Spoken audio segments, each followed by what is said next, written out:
Okay, so now we are starting chapter 5, and we're going to do triangles today. Most of this stuff you will already know. It's just more or less being reminded, okay? So we're doing lessons 5.1 and 5.4 together because they really go well together. So the first thing underneath your title here, it says triangles can be classified by blank and their blank. So they can be classified by their sides and their angles, okay? They can be classified by their sides and their angles. That means that they can have two names, okay? So they can be named by their sides, they can be named by their angles. And let's take a look at what that looks like. So angle measures. So if I'm going to classify a triangle based on its angle measures, then that means there is a right angle, okay? If there is a right angle, that means one angle is 90 degrees. Or obtuse triangle. That means one of the angles is greater than 90.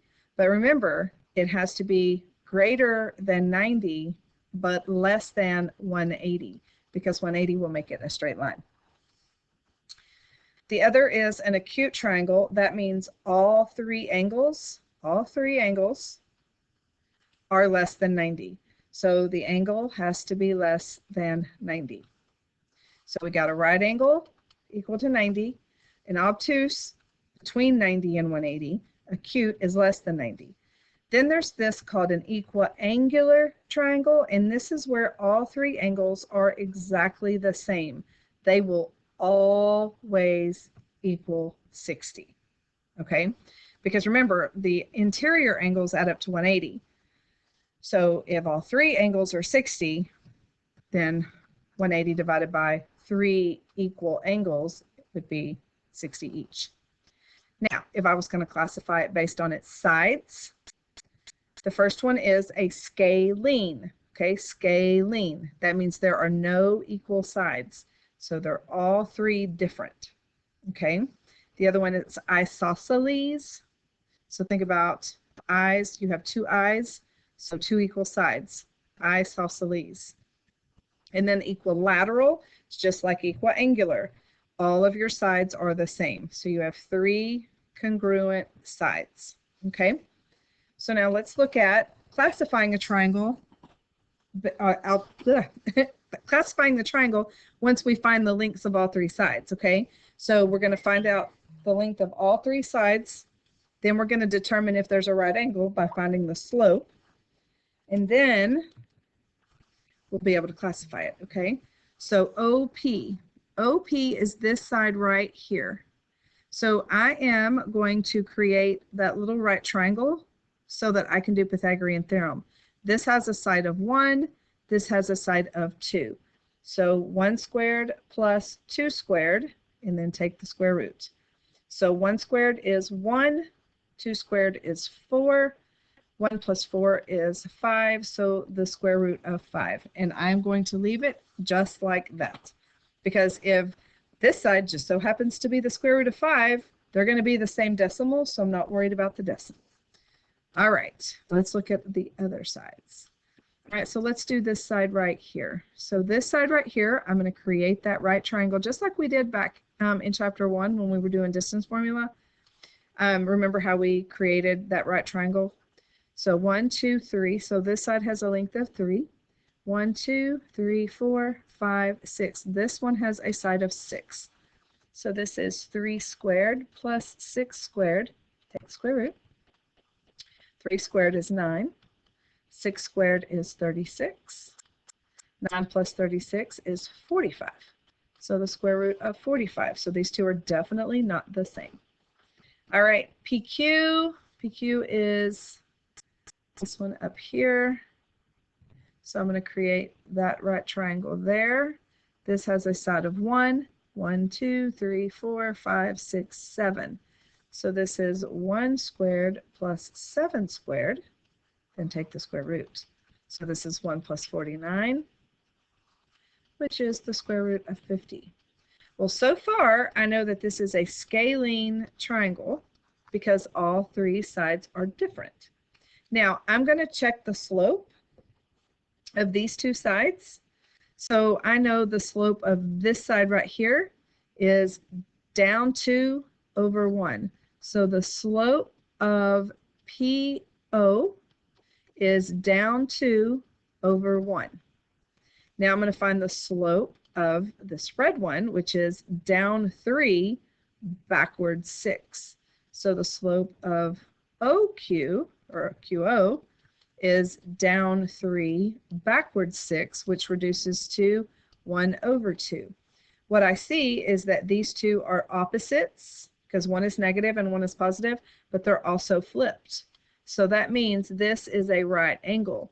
So therefore, this is a scalene right triangle. First name scalene, middle name right, last name triangle.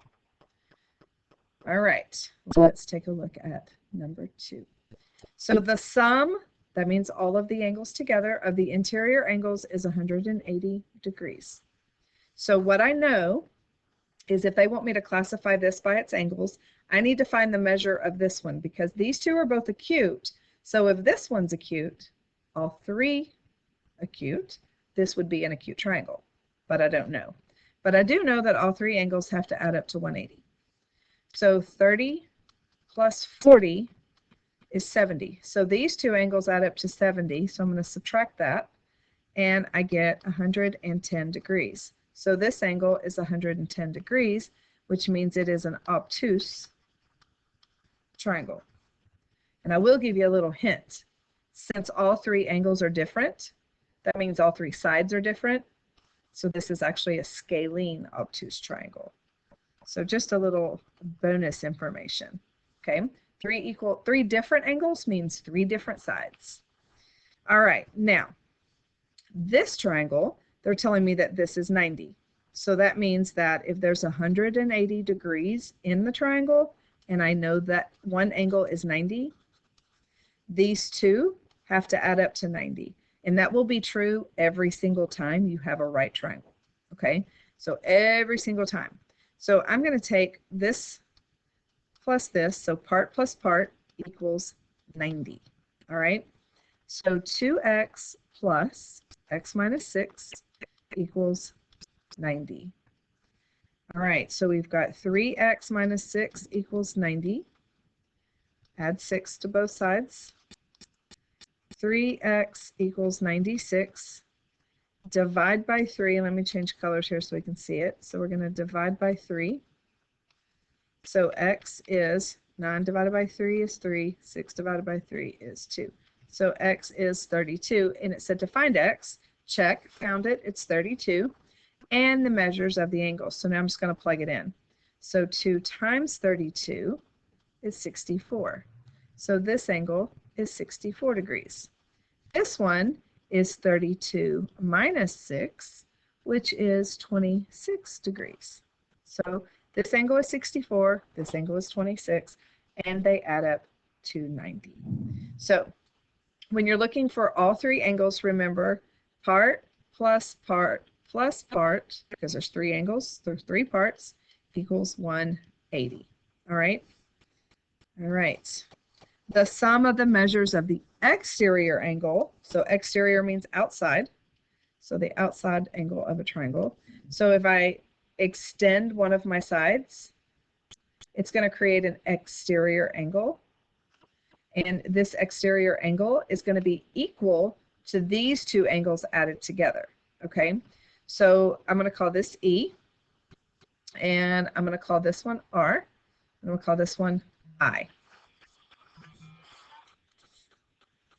Okay, so we're going to call the exterior angle E, and we're going to call these two angles R and I.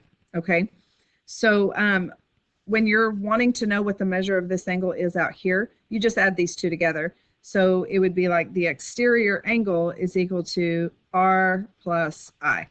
So the exterior angle is equal to 53 plus 53. So the exterior angle is 106. Okay, and that's all you got to do there. All right, next.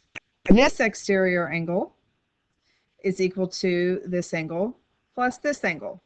So the exterior angle is equal to the two angles inside. It's not equal to the, it has nothing to do with the one that's next to it. Those two are linear, okay? So the exterior angle, oops, let me erase that. The exterior angle here is 2x minus 5. And angle R is x, and angle I is 70.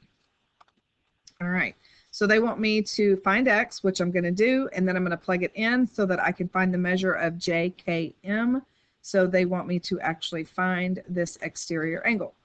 So I am going to start by subtracting this x from both sides. So 2x minus x is x. So x minus 5 equals 70. I don't know if that color is okay or not. I'm going to change to white so you can see it better. I'm going to add 5 to both sides. So x is 75. So x is 75, and then we're going to plug it in. So now if I plug this in, so 2 times 75 minus 5. So this is 150 minus 5, which is 145. And if x is 75, that makes this 75. 70 plus 75 is 145. 70 plus 75 is 145. So now I know that those are equal. All right. Isosceles triangle. All right. So it has two congruent sides. So what we're going to do here is looking at our picture. Remember, isosceles, eyes, there are two sides that are equal. So the two sides that are equal are BA, and that is congruent to CA. Okay. And then the angle that is formed by the two legs, so this is a leg, and this is a leg. So the angle formed from the two legs, this is called a vertex angle. Okay, and this angle is angle A in this picture. Okay, now the third side, okay, this is called the base. So the base is the third side. It's always going to be across from your vertex. So the base, the foundation, is across from the vertex, and in this case is BC. Actually, if you will do this for me, I'm sorry, I hate to erase after I've gone this far. These are your legs. The two congruent sides are your legs, and in this case is BA and CA. All right, so we'll put what they are and then their actual names.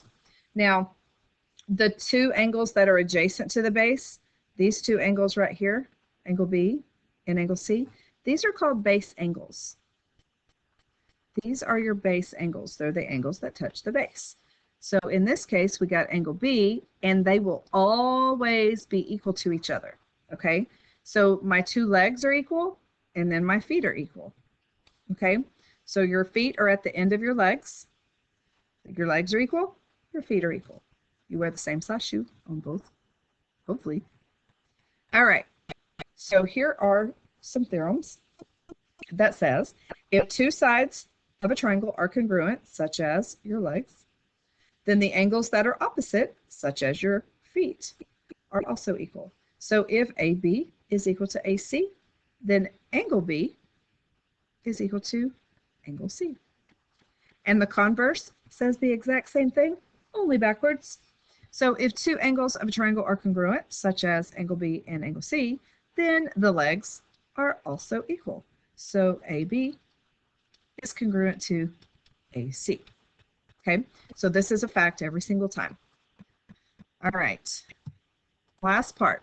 So looking at this triangle over here, I see that I have a right angle and that these two angles are equal. Since these two angles are equal, that automatically tells me that this side right here is equal to this side right here.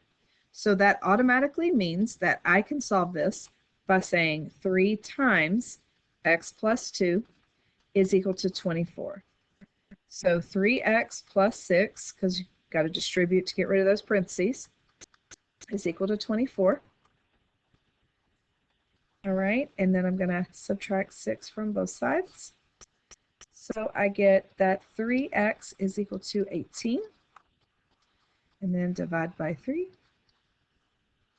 and I get that x is 6. So now I can go up here, and x is 6. All right, so angle B is congruent to angle C. Therefore, AC is congruent to AB. My vertex angle in this case is angle A.